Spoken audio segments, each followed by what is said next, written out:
now on a legal... Very prominent in this election and a contract.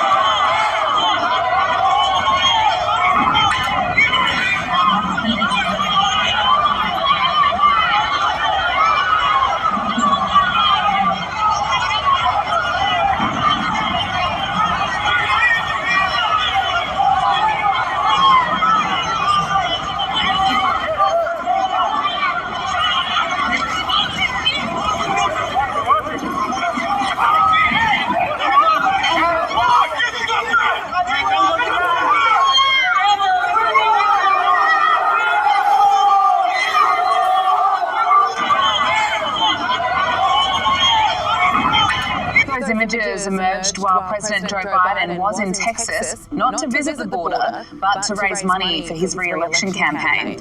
But the battle over border security is not going away, and a controversial immigration law in Texas is right now on a legal roller coaster.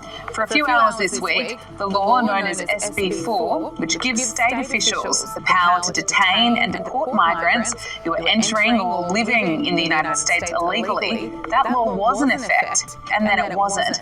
The Biden administration has objected to the law, arguing that the federal government has the exclusive power to enforce immigration law. Right now, the law remains on hold while the appeals court deliberates. But all this chopping and changing is causing uncertainty and anxiety among local leaders, police departments, civil rights advocates, and migrants who are waiting for the outcome of this court battle. Businessman Emil Michael has told Sky News immigration will be the #1 issue at the November election.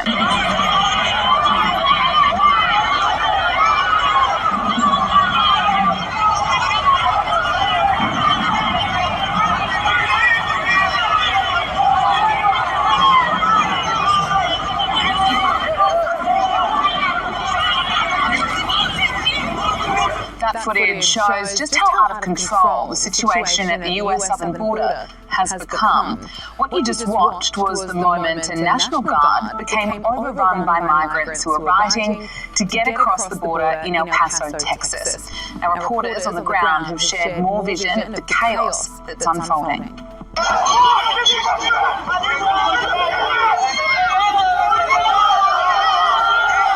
A federal appeals court late Tuesday issuing an order that again prevents Texas from arresting migrants suspected of entering the U.S. illegally, hours after the Supreme Court did allow that strict new immigration law to take effect.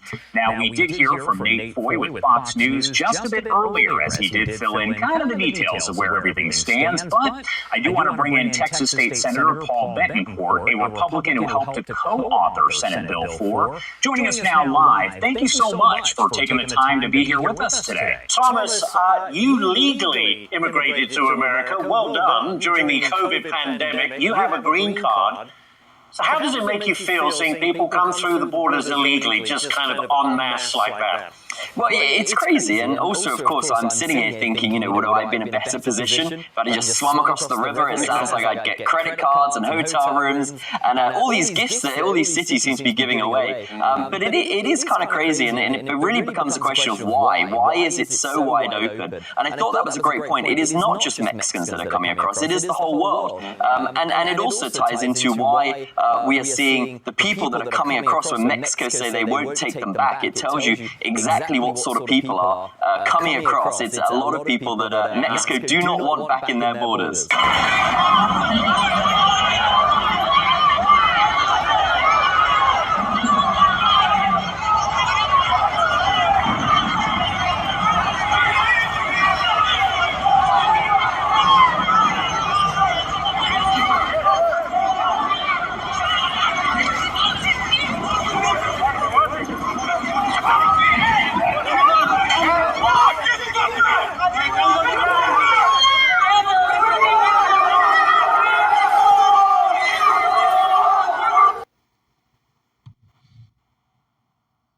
How would you like to give your children or family a check for $25,000?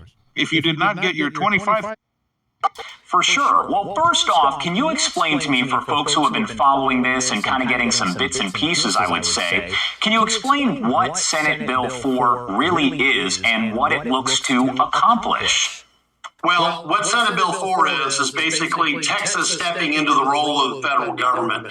What happens in this situation is really quite simple. When you look at the Constitution, there's kind of an archaic clause that basically says if the federal government won't do its job, or AKA, and effectively an invasion or a language similar to that, that a state can. Well, we've looked at what's happening here on the border, and we're not going to sit back and do nothing about human trafficking, sex trafficking, drug trafficking, you name it, organized crime. We got everything coming across the border because the Biden administration refuses to do their job. So Texas, we passed first time ever crossing the border illegally statute, which allows us to actually, between points of entry, arrest people and deport them, which is what the federal government should be doing, but they've walked off the job. Exactly right. All right, I'm going to move on to another subject for you. You say that leaders in Europe sound supportive of Donald Trump when they want to get elected, but then they turn on their people, and lo and behold, they become globalists.